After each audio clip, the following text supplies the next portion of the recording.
Bonjour les amis, j'espère que vous allez bien. C'est votre meilleur chroniqueur, votre fidèle et tendre. J'ai nommé Finger Pilot.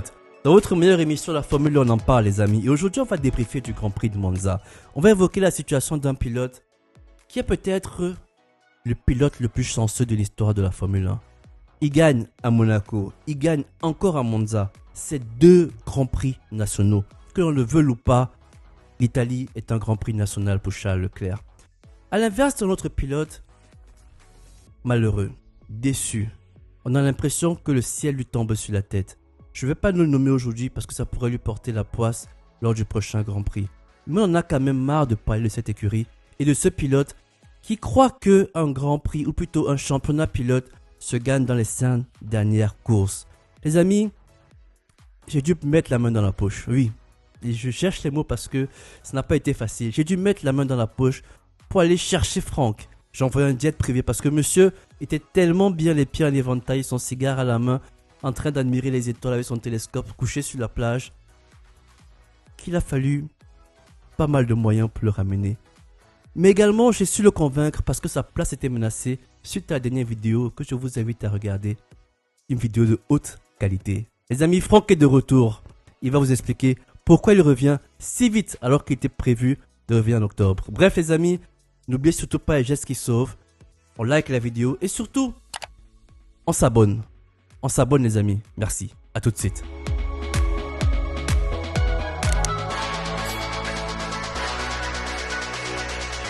Le Grand Prix de Monza aura été fort intéressant. Beaucoup d'enseignements les amis que nous avons envie de partager avec vous. J'ai dû dépêcher très rapidement le meilleur chroniqueur de l'histoire de la chaîne. La Formule 1 on en parle. Et oui mes amis, Franck est de retour.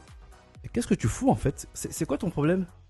Les amis, Finger Pilot a osé. Il a eu l'audace de me remplacer par un pro Red Bull.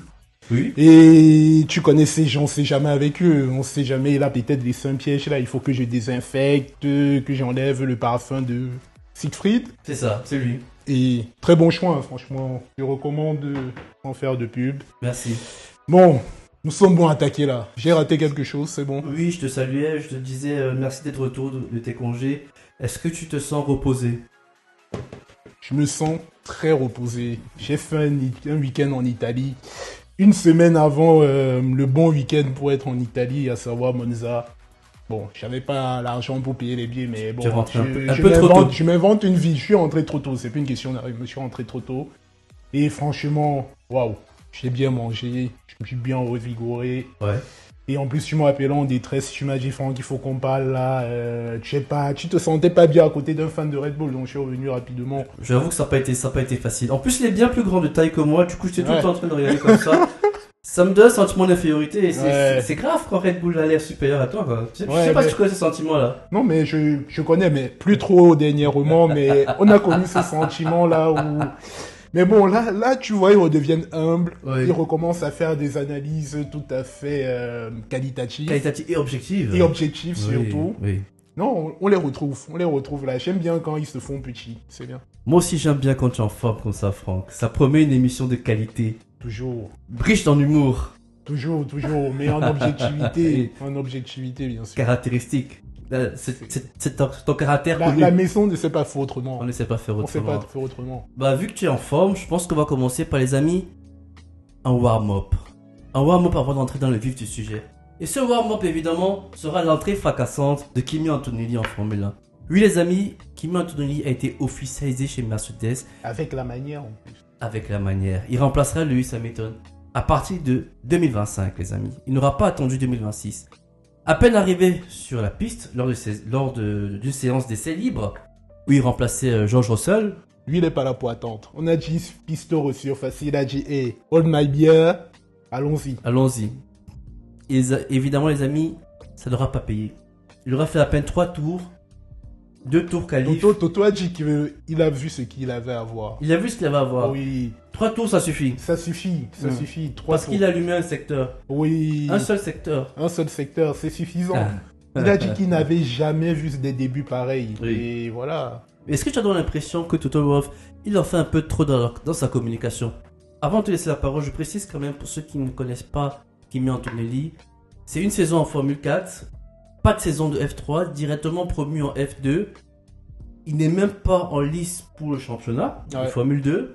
Et on annonce que c'est un pilote lambda qui potentiellement à l'avenir très prometteur tel qu'un Max Verstappen qui va remplacer Lewis Hamilton dans une écurie top team. Une écurie quand même où on dit capable de jouer la gagne. Oui. N'est-ce pas un peu trop? Ne faisons-nous pas un peu trop en amenant un jeune pilote de 18 ans dans une écurie qui peut gagner dans un Grand Prix?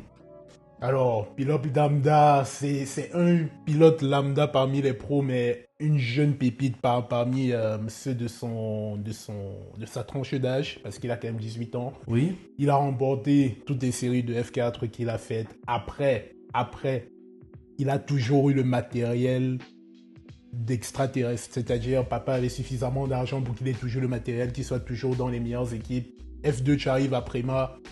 À part cette année, Prema, c'est... La voiture est quasiment téléguidée, tu fais limite top 3 toutes les courses. À part cette année. À part cette année, Ouais, parce que- là où on peut voir qu'il se bat bien, il est très souvent Il est devant Lieberman, ouais. ouais. Après, à voir si Lieberman donne vraiment le meilleur de lui-même depuis qu'on l'a annoncé en F1, franchement. La F2 pour lui, c'est quasiment un reposoir. Voilà.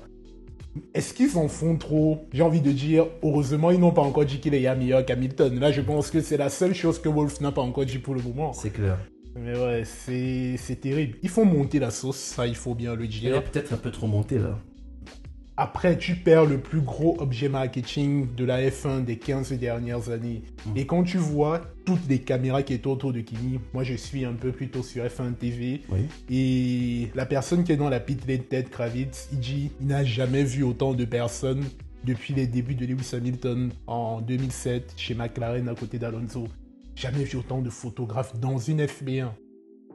Donc, bien joué de la part de Mercedes, mais calmons-nous quand même. C'est tout pour les sponsors en fait. C'est ça qui Il compte faut en F1. contenter les sponsors, il faut leur dire que celui qui va remplacer Lewis Hamilton est un crack, c'est un furtu crack.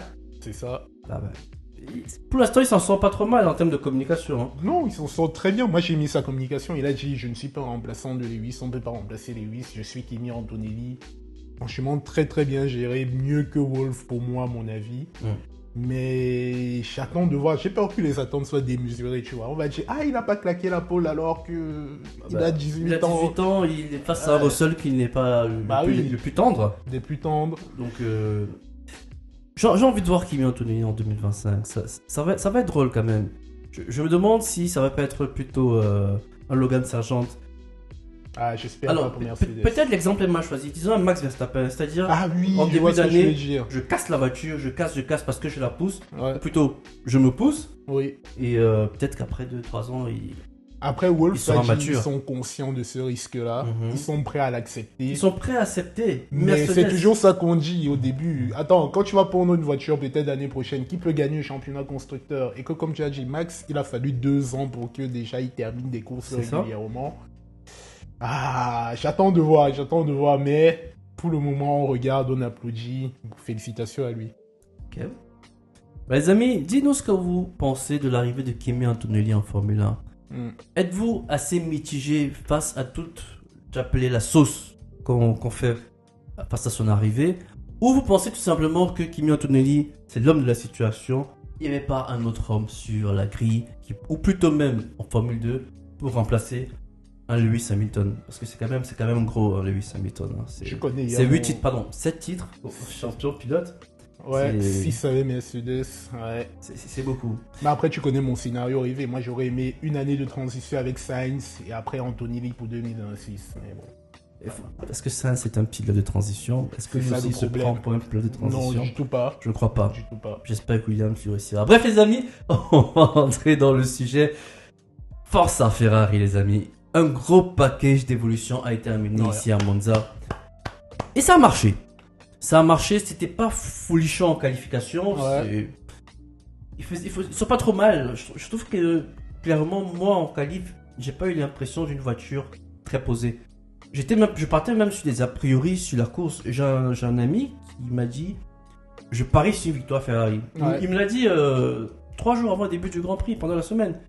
Je lui ai dit, mais tu es fou, aujourd'hui c'est McLaren. Il donne aussi les codes du loto ou pas ton ami? J'espère que non. Pour l'instant, j'en ai pas eu vent. Mais samedi, je lui envoie un message. Je lui dis, mais du coup, ton pari tient toujours ou bien?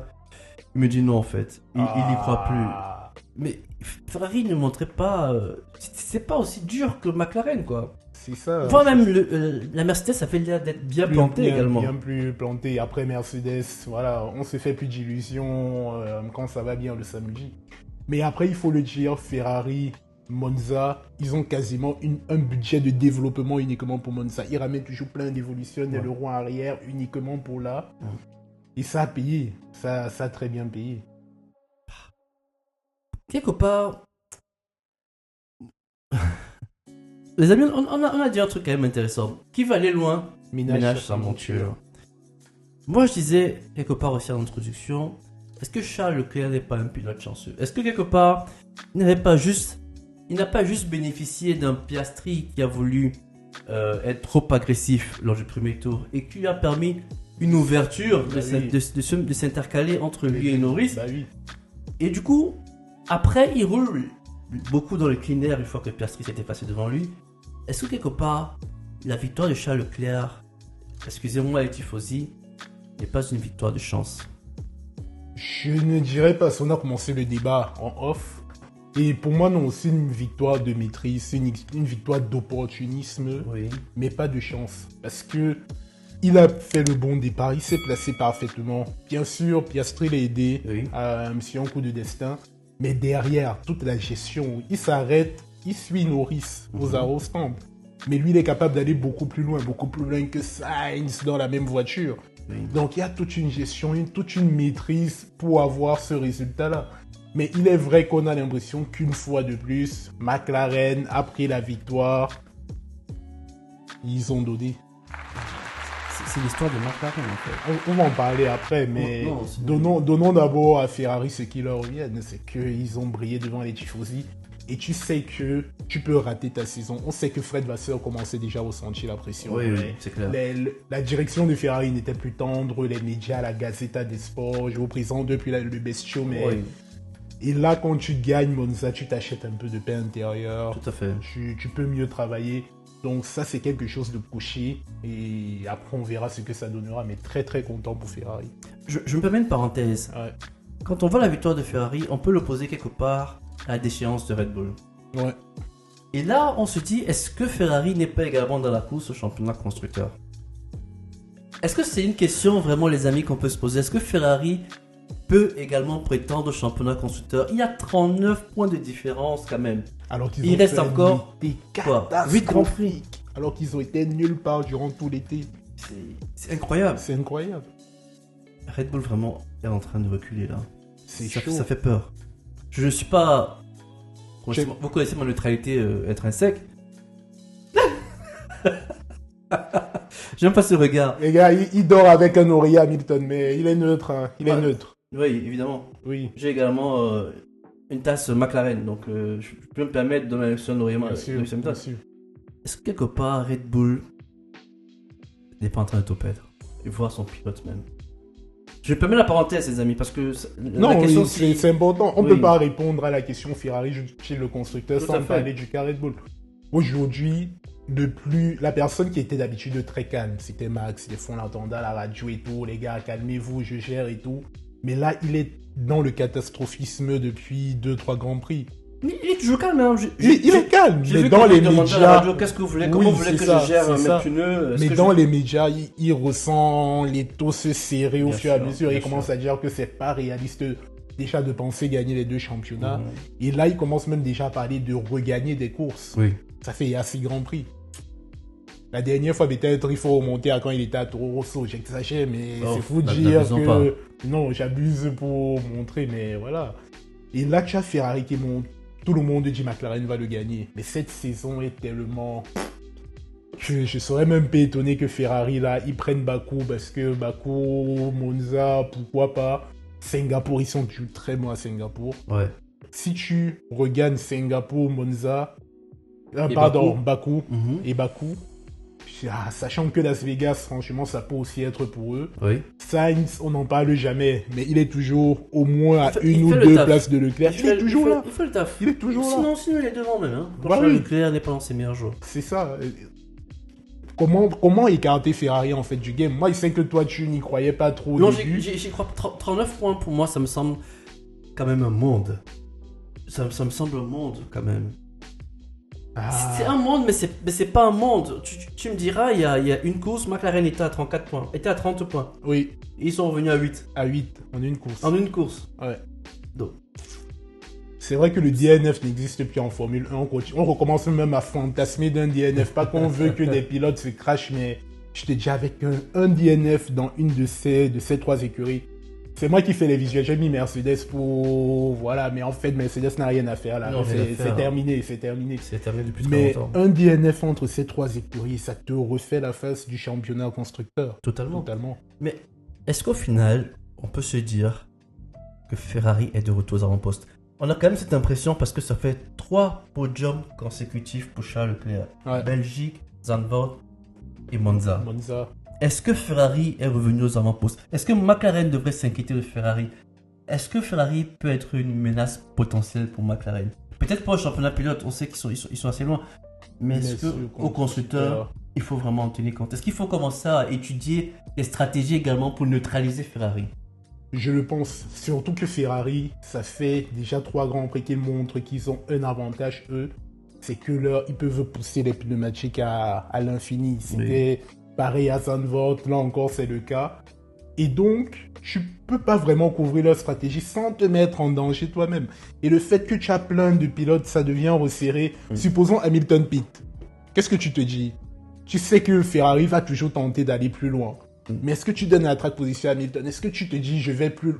C'est tant de choses qui commencent à entrer en... Déjà que McLaren n'arrivait pas à gérer Red Bull tout seul. Oui. Là, on commence à voir que mais ça va dans tous les sens. Ils se demandent qui est-ce qu'on couvre. On est dans la course de qui? Demande au pilote, on est dans la course. Ah, j'ai hâte. J'ai hâte. Ferrari, les amis, c'est le... On l'appelle comment au poker? C'est celui qui vient redistribuer les cartes. Les cartes, tout à fait. Ferrari redistribue les Le cartes. trouble fait. Le trouble fait. Mais un trouble fait qui lui aussi veut manger, tu vois. Mais- Ils peuvent là. En fait, ils regardent McLaren Red Bull se donner des hypercutes. Et là, à la fin, les deux sont KO. Ils viennent juste prendre le prix et ils se cassent avec. Ce serait un coup de... Je finis pas ma phrase, mais... Ouais, mais je connais le terme. Mais ce serait très beau. Franchement, bravo Ferrari. Ils étaient nulle part. Là, ils commencent à avoir des réponses. Mais je veux pas m'exciter parce que, comme j'ai dit, package Monza, on sait qu'ils faisaient ça pour briller à Monza. À voir comment ça se traduit dans d'autres Peut-être que depuis le courses. début d'année, Ils travaillent sur ça. travaille sur Monza, en C'est fait. ça. Il y avait 2 objectifs dans l'année. Gagner à Monaco, Monaco et gagner à à Monza. Monza. Les deux sont Maintenant, coachés. on peut se reposer. Oui, On a les tifosi, on a gagné la paix, les tifosi sont avec nous. on prépare l'arrivée On d'Hamilton. prépare l'arrivée d'Hamilton 2025. On a quand même la Gazeta qui sera avec nous, quoi. Oui, clairement. clairement. Non, c'était politique. C'est politique, C'était un coup politique. c'est sûr. Bien vu, monsieur Vasseur. Mais les amis, on va pas s'épancher plus longtemps sur ce sujet. Ferrari, les amis, c'est l'écurie vraiment qui va arbitrer le duel McLaren-Red Bull. Ouais. Et au mieux même, l'arbitre pourra marquer des buts. Ça, on va réinventer les règles. C'est un arbitre qui peut marquer des buts. Les amis, donnez-nous votre position sur la situation de Ferrari. Est-ce que Ferrari est revenu dans la course au championnat constructeur? Est-ce que Alors, c'est un McLaren... épiphénomène. Oui, ou un épiphénomène, un feu de paille, comme on pourrait l'appeler certains. Ouais. Voilà. Sinon, McLaren, oui, on est obligé de parler de une énième fois. Ils nous ont montré une fois de plus, et là c'est clair, je pense, aux yeux de tout le monde, qu'ils ne savent pas gagner de course. S'ils gagnent, soit Norris a été vraiment Incroyable. impeccable, la voiture était au supérieur, largement supérieure en fait. Soit le conducteur de la voiture de sécurité, voilà. Voilà. C'est terrible. Là où on se dit, il y a bataille, il y a bataille stratégique, il y a bataille de rythme.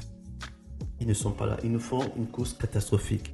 Une première ligne papaya à l'issue de la qualification, totalement gâchée par une agressivité de Piastri. Agressivité méritée ou pas, les amis, on va en discuter. On va Mais en quelque discuter. part, on avait quand même un rythme de course assez élevé. Ouais. Voire même, je dirais que c'est le plus haut rythme de course en fait. Ouais.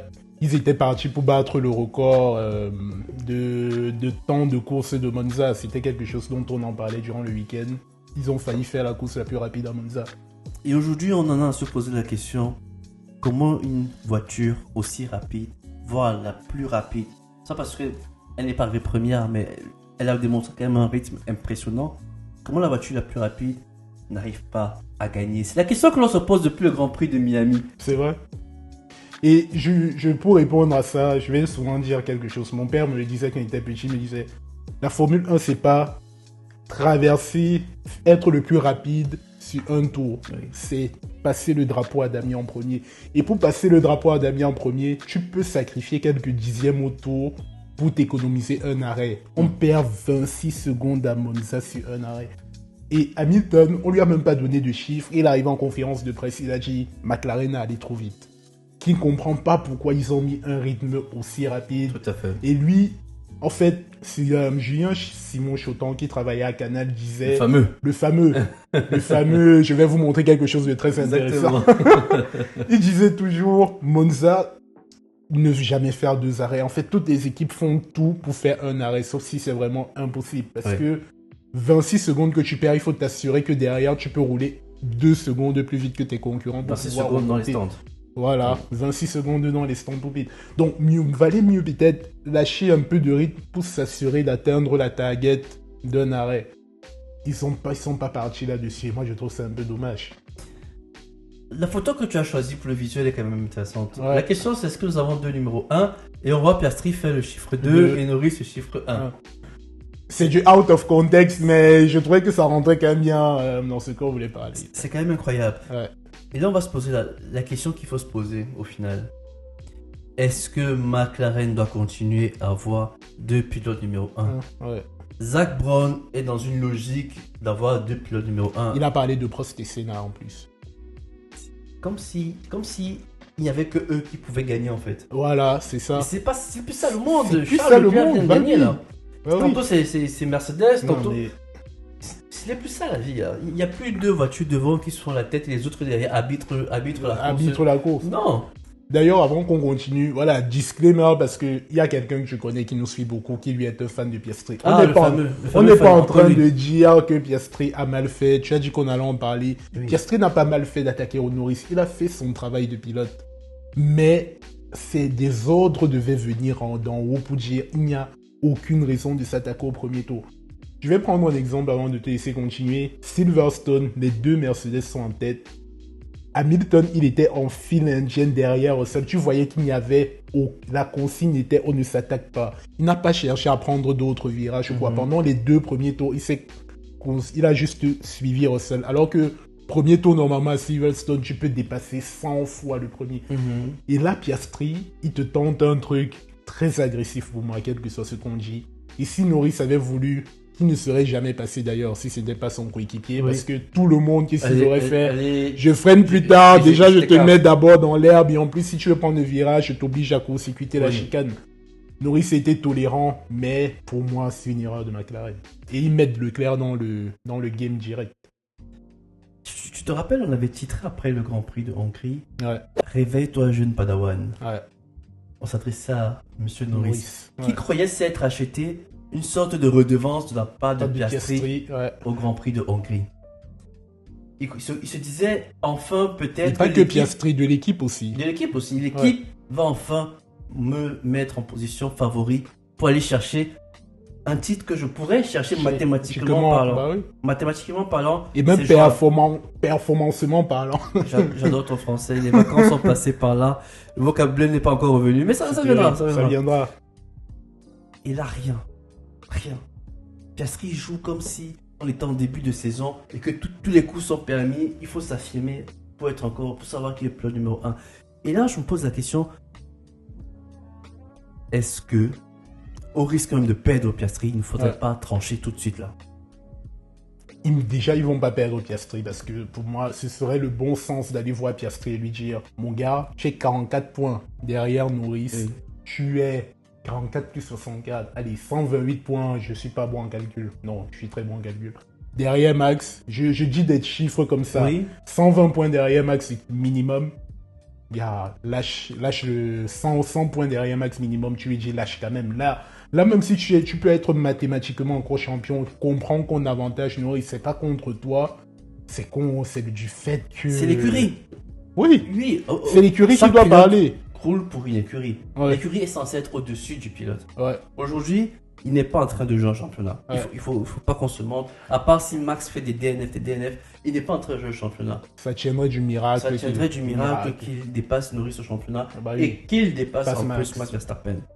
Donc, pour moi, à cet instant précis, c'est bon. Fin du débat. Piastri, l'année prochaine, tu reviens, Bah tu oui. fais ta course, tu fais tes armes, tu montres à Norris que c'est toi le pilote numéro 1.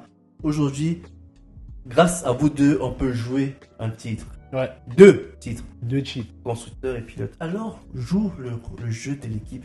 Andreas Stella le disait après course, Ouais, et c'est peut-être quelques grands prix trop tard c'est ça. qu'il faudrait peut-être qu'il joue en faveur de Norris pour aller chercher le championnat pilote. Pour une fois, et je pense que c'est la première fois, il a enfin avoué que le championnat pilote était à leur portée. Oui. Il Oui. était à leur portée et qu'il fallait évidemment qu'ils aillent. Mais c'est trop de grands prix. C'est trop loin en fait. Ça fait trois grands prix qu'ils auraient dû le savoir. Ils jouent Non, à leur faveur. McLaren a voulu faire la méthode de Coué, la méthode de l'autruche où on ne dit pas qu'on est intéressé pour ne pas se mettre de la pression et tout. C'est ce que Mais disait c'est un Siegfried peu, aussi, mais c'est un peu un manque d'ambition, tu même c'est vois. un manque d'ambition affiché. Quand tu le dis déjà d'un truc, tu mets ton pilote en confiance. Tout à fait. Il y a ces paramètres-là qu'on oublie. Max, il est en confiance H24 parce qu'il sait qu'il est le dieu de Red Bull. Charles Leclerc, Vasseur lui a dit c'est sur toi que je veux construire. Et on commence à trouver un gars performant. Norris, il ne sait pas. Il ne sait pas s'il a son équipe ou pas. Il ne sait pas si on veut même le voir réussir. Et moi, je me dis, mais dans la tête de Norris, c'est quand même un tourment Ça incroyable. va être un tourment dans sa tête. Parce que sa tête en cool room, ça dit tout. Ça dit tout. Le mec, et je pense même qu'il a roulé pendant tout le Grand Prix en se posant la En se question. posant les questions, ouais. L'écurie, qu'est-ce qu'elle fait? Qu'est-ce qu'elle fait en Qu'est-ce fait qu'elle fait? Qu'est-ce qu'elle joue?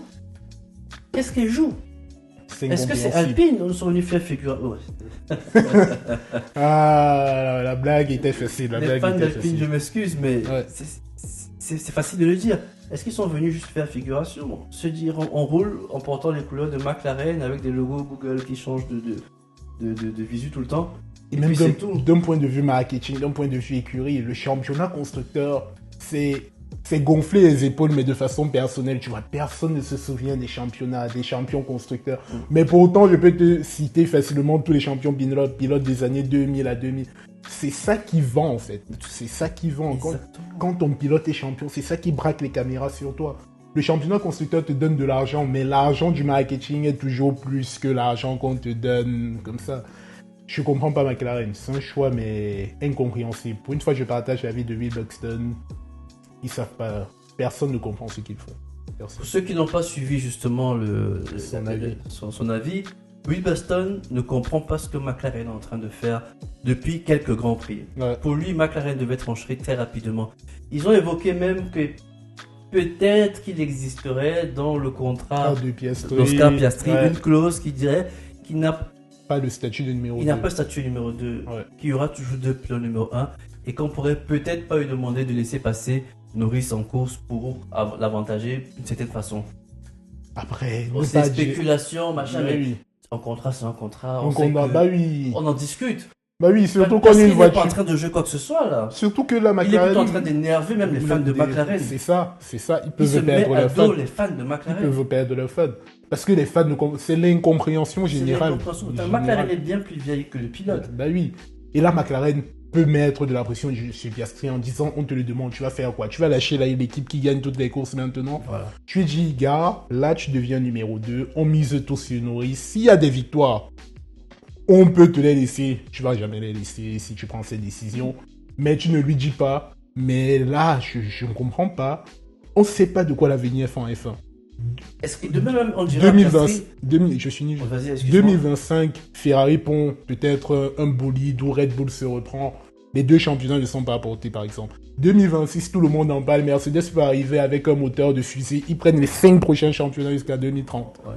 McLaren va se dire quoi? Qu'ils attendaient quoi maintenant attendaient quoi? pour... Les amis, vous avez compris, Franck est dans l'incompréhension. Et moi également, les amis. On ne comprend pas la stratégie de McLaren. Est-ce une stratégie à court terme? Est-ce une stratégie à long terme, à moyen terme? L'avenir, on ne sait pas. Quand tu as une opportunité, eh ben, il faut la saisir. Et tu la saisis avec les deux mains, quitte à blesser un pilote. La Formule 1 n'est pas un sport De shot. de chochotte. Bah oui. Eh oui. Les amis, donnez-nous votre avis en commentaire. McLaren est-elle en train de se priver l'unique chance, parce qu'on ne sait pas de quoi il fait demain, de prendre le championnat pilote. Depuis 2008, de l'époque de Lewis Hamilton. 2008, les amis, il y a un monde. Certains n'étaient pas nés, hein. Et ils sont encore en train de réfléchir à savoir s'il faut statuer pilote numéro 1, numéro 2. Moi, je connais un mec qui s'appelle Christian Horner qui reste statué depuis longtemps. Depuis très longtemps. Il aurait statué depuis Bahreïn. Totalement. Bref, les amis, avant d'arrêter, on va quand même se faire un ping-pong rapide sur Bakou. Un petit prono. Ouais. C'est quoi ton top 3? Mon top 3, alors, premier, deuxième, Norris ou Leclerc, mais je sais pas dans quel sens. Paul Leclerc, là c'est sûr, c'est son circuit. Ça vient? Je dirais victoire Norris, parce que McLaren très forte en traction, Leclerc 2, Piastri je le vois galérer parce qu'il est pas fou en gestion de pneus. Allez, Max 3, le retour de Max. Norris, Leclerc, Max. Ouais. Intéressant. Paul, pour moi, Charles Leclerc. Ouais. Charles Leclerc, effectivement. Vainqueur à Bakou, Charles Leclerc. Ok. Norris. Ok. Piastri. Une fois de plus, j'enlève Max du podium. Cette voiture Red Bull aujourd'hui ne donne pas satisfaction. Je ne la vois pas dominer ou même avoir le rythme pour aller chercher le podium. Je dirais même mieux. Pour ceux qui ne penseraient pas, je pense que Mercedes serait en meilleure position d'aller chercher un podium que la Red Bull. La traction. Et moi je demande que ça. Ils ont travaillé dessus, la traction, les virages lents. Oui, ils sont très forts. Ils sont très forts. Mercedes s'est énormément amélioré. C'était même l'une de leurs forces au Grand Prix de Zandvoort. Ouais. Donc franchement, je crois que Mercedes est capable d'aller chercher très très haut. Mais face à McLaren, ils vont quand même manquer de puissance. Ouais. Donc voilà. Les amis, dites-nous ce que vous avez pensé du Grand Prix de Monza. Quels sont vos pronos pour le Grand Prix de Bakou? Et n'oubliez pas, on reviendra pour le débriefing du Grand Prix. Bien sûr. C'était Finger Pilot et fraîchement Franck rentré de vacances qui cherche encore ses mots. Et on vous dit à très bientôt. Portez-vous bien. Ciao.